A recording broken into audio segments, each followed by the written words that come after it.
Hey everyone, Wolf Lord Rho here.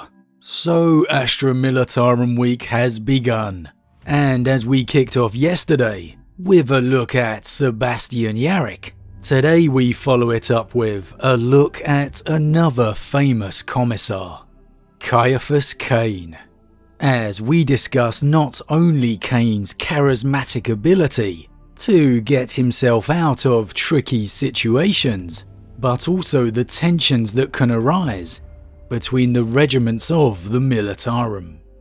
Spoiler warning to begin, the events we are discussing today are from the Warhammer 40k novel Ciaphas Cain for the Emperor by Sandy Mitchell. As always, I really recommend you read the stories for yourself first, as that's the best way to enjoy the lore for yourself. Not only that, we help to support the great Games Workshop and Black Library, because without them, we don't have this amazing lore to talk about. I will put a link in the description as always. But with that said, let's just jump straight in. Now, admittedly, I'm a fairly latecomer to the adventures of Commissar Cain, having only finally got around to his stories this year. But it's a testament to the fact that great characters and stories are truly timeless. Because Cain gives us a look at the 40k universe that is not only still completely relevant and thoroughly enjoyable, but one that is not often seen. A universe of wit, charm, and a fair amount of sarcasm. But if you were to think a character like this wouldn't work within the grimdark universe, well, in my opinion, you couldn't be more wrong. Cain is a hero of the Imperium, a hero of renown. But if you were to listen to him, it's all down to luck and a simple desire to save his own skin. The truth, however, is despite this self-deprecating manner, may be a very different one indeed. Now, during Cain's reassignment back to active duty, he finds himself aboard the troop carrier, the Righteous Wrath. His new assignment a tricky one, joining the recently merged Valhallan regiments of the 296th and the 301st. One an elite regiment with a long and proud history, the other an untested one, regulated to garrison duty. This was never going to end well. His initial briefings from the regimental commanders informed him discipline was an issue. Morale was at an all-time low. The Valhallans were fiercely proud of their regiment's history. Now, Cain was loath to simply shoot one or two, the usual commissar procedure when morale is hitting the floor. He'd be going into battle with these men. If they were going to hate anyone, he'd prefer it to be the enemy. But as is always the case, fate has a way of forcing your hand. And on one inevitable night, a fight breaks out between the guardsmen. His evening's entertainment ruined, Cain races to the disturbance with the baton-wielding provosts, ready to dispense some discipline. Arriving at the scene, however, this fight is nigh on a riot. Emperor's blood. I ducked reflexively, taking cover behind the nearest piece of furniture to assess the situation, while the provosts waded in ahead of me, striking out with their shock batons at any target that presented itself. The room was a heaving mass of angry men and women, punching, kicking, and flailing at one another. All semblance of discipline shot to hell. Several were down already, bleeding, screaming, being trampled on by the still active combatants, and the casualties were rising all the time. The fiercest fighting was going on in the centre of the room, a small knot of brawlers clearly intent on actual murder unless someone intervened. Fine by me, that's what the provosts were for. I hunkered down behind an overturned table, scanning the room as I voxed a situation report to Castine, and watched them battle their way forward. The Valhallans certainly don't do things by half here, going at each other as if they were heretics, using any blade or weapon they can. Regimental pride to a Valhallan, quite clearly, is something they take very personally. They aren't just fighting here, they are fighting to kill. And this is actually a nice insight to see. So often we're shown the sights of the countless numbers of the Guard, charging relentlessly into the enemy. But this glimpse behind the curtain is the uncomfortable reality. And things just went from bad to worse, as the provosts battered their way into the heart of the brawling mass. The mob turns on them, as one of the provosts fall in a shower of blood. Now here Cain's self-preservation motivations kick in, and seeing the provost fall, and the situation well and truly becoming one of life and death, he begins to edge back towards the door, to wait for the oncoming reinforcements, before even attempting to deal with this bloodlust. And honestly, would anyone else really do any different? Commissar or not, he's hugely outnumbered, in the middle of a riot that's just gone from bad to worse. What else could he really do? And it's here, the hero beneath that he truly is, despite his own commentary, comes into play. Commissar, help! Oh great. Every pair of eyes in the room suddenly swung in my direction. I thought I could see my reflection in every pupil, tracking me like an auspex.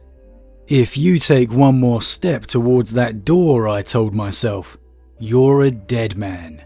They'd be on me in seconds. The only way to survive was to take them by surprise. So I stepped forward instead, as though I'd just entered the room. You. I pointed at a random trooper. Get a broom. Whatever they'd been expecting me to say or do, this definitely wasn't it. The room hung suspended in confused anticipation, the silence stretching for an infinite second. No one moved. That was not a request, I said, raising my voice a little and taking another step forward. This mess hall is an absolute disgrace, and no one is leaving until it's been tidied up. My boots skidded in a slowly congealing pool of blood. You, and you. Go with him. Buckets and mops. Make sure you get enough to go round. Confusion and uncertainty began to spread, troopers flickering nervous glances at one another, as it gradually began to dawn on them that the situation had got well out of hand, and that the consequences had to be faced. The guardsmen I'd pointed out, 2 of them women, began to edge nervously towards the door. At the double, I barked suddenly, with my best parade ground snap. The designated troopers scurried out, ingrained patterns of discipline reasserting themselves. After that it was easy. Now that I had asserted my authority, the rest fell into line, as meek as you please. Now this was the moment I realised, for all Cain's rhetoric and manner when relating his own escapades, he is undoubtedly a great leader of men. That moment he said get a broom was a brilliant instant decision, gambling on his stature and status, diffusing an entire riot with a simple firm tone of voice. Like I said, it was a gamble, but one you absolutely need balls of solid rock to pull off. despite what Cain may say. Sure, he was trying to get out of the room, but what else would you do? Another commissar may have waded into it. Maybe he'd have stopped it. But I think we know he'd probably all have ended up dead, caught amid the mindless bloodlust of the brawling guardsmen. By portraying authority and confidence in his voice and posture, taking that one step forward, as if he had just arrived, was an absolute masterstroke. He asserted his authority over the entire room in a single action. It's a really great moment that sums up the character of Ciaphas Cain perfectly. Yes, the human desire to simply survive, but the truth of the brilliant commissar beneath. Sandy Mitchell really has crafted a great character here. A different take amid the grimdark universe for sure, yet still manages to fit right in. And it's really quite refreshing having a story so punctuated with humour. Most certainly a different character than the one we discussed yesterday in another commissar, in the hero of Armageddon, Sebastian Yarrick. Okay, he may just be the one individual who could have waded into the middle of that riot and come out the other side alive. But for all the differences between them, that innate ability to radiate authority unites them. It's a great contrast in the different cast of individuals that make up the Militarum. And the best thing is, it's these kind of situations that causes Ciaphas Cain's reputation to grow, despite his own wishes that it didn't. One of the fallen, injured provosts remarking, as he's stretchered out the room, "It's the bravest thing he ever saw. He just stood there and faced them down. The whole lot of them." Which, despite Cain's objections, is technically exactly the truth.